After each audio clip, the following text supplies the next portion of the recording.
Rugby World Rankings for the 15th of November. We've got another change at the top. The All Blacks and the Springboks just keep trading places. But we'll go through the most recent changes. Some teams have moved spots, some teams have changed points, but stayed where they are. We'll go through those, some of the upcoming fixtures, and you guys can let me know your thoughts on how fair or not the rankings are. I should say my children are playing in the other room. They've been playing together happily for like 2 hours with not a single dad, he hit me, or she's got my thing, or anything. So they're loud. Usually I tell them to be quiet if I'm going to come in here and record. I'm just leaving it. I ain't going to touch it. They are good as gold. It's like winning the lottery. So I'm just gonna leave them be. Like I mentioned, the Boks, they beat Scotland, and the All Blacks had a loss to Ireland. So the Boks are back on top. They are up to 91.83. So back to number one in the world. The 2-week reign for the All Blacks is over. They can still take number one back, but they would need England to do them a favour. So the All Blacks are down to 90.02, down from 91.36. The Springboks are up from 91.33. So they were neck and neck last week, but the Boks are back on top.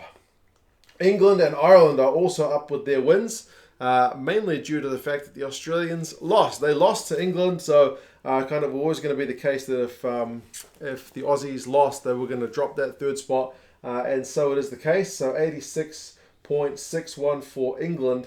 They're kind of closing in on that second spot, but there's still a kind of healthy enough chunk between the sides at the moment. Ireland up to 86.30, so kind of similar to what South Africa and New Zealand were last week. Ireland and England are kind of looking very similar in terms of their points this week. So Ireland's victory over the All Blacks certainly gained them a good chunk, up from 84.96. So one of the kind of bigger points increases this week. I have done a video in the past about how the rankings work. If you want to kind of learn the general trends on the way that the formula... I don't go into the in-depth of the formula because that bores me to tears, but just the general way it works and how you gain points and whatnot, if you are wondering why that is the case.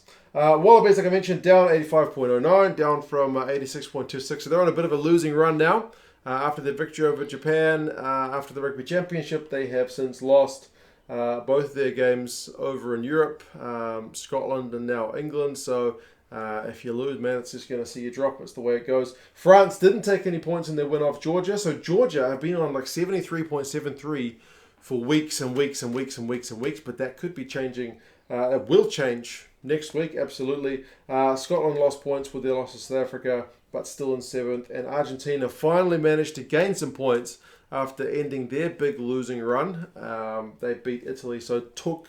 How many points did they take off them? Argentina were on 80.30, so they didn't take a heck of a lot, but they are up a little bit.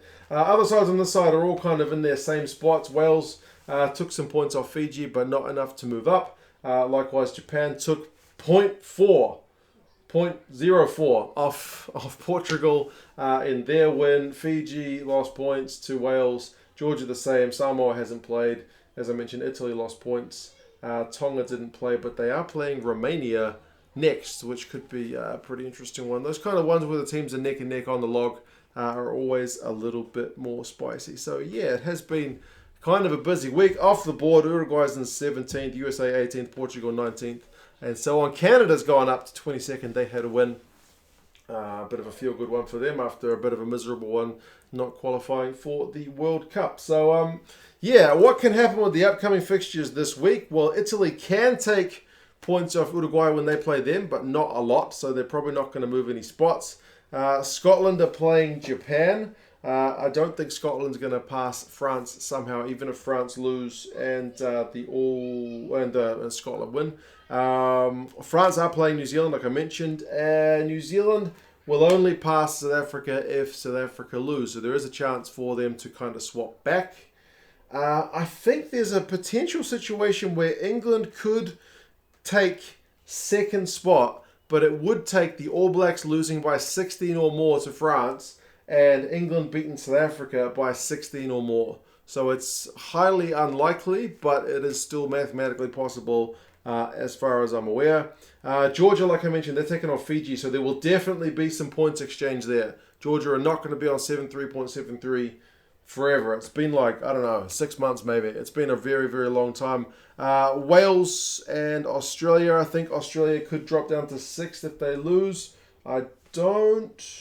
If Scotland win, then I don't know that Wales are going to catch them, but I can't remember. There's been too many kind of results going around, but I know Wales fans are kind of perturbed about still being at 9th, seemingly forever as well, but recent results kind of haven't been in their favour, or at least they're back in the 80s because they were in the 70s last week. Other games that are on, you've still got Ireland's taking on Argentina. Ireland won't gain a heck of a lot from that if they win, but they could lose a fair few chunks if they do lose, just because they are quite far ahead of Argentina in the points. There's women's games on as well, man. Coming to kind of the end of the feast of games, which is November, but yeah, we're actually seeing some changes in the teams.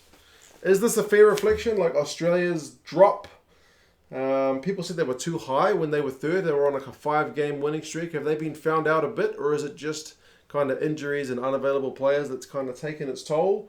Are the All Blacks changing their players around too much? Is that why they're losing? Andy Farrell's kind of keeping things a bit more consistent, likewise Jacques Nienaber, and these guys seem to be getting the results. So, yeah, Romania's taking on Tonga, like I mentioned, that could be good. Russia's taking on Chile, which could be another interesting one. But yeah, there's heaps and heaps of games on this weekend. England's taking on USA in the women's. Wales taking on Canada in the women's.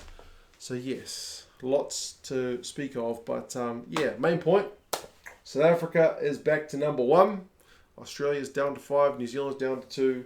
And England and Ireland are on the up. So, yeah, I mean, I'm personally looking forward to France and New Zealand a fair bit. South Africa, England, Wales, Australia. But I'll try to catch some of the other games as well, because you can't just watch all the kind of standard fare. But anyway, you guys let me know your thoughts, and I will talk to you again soon. See you later.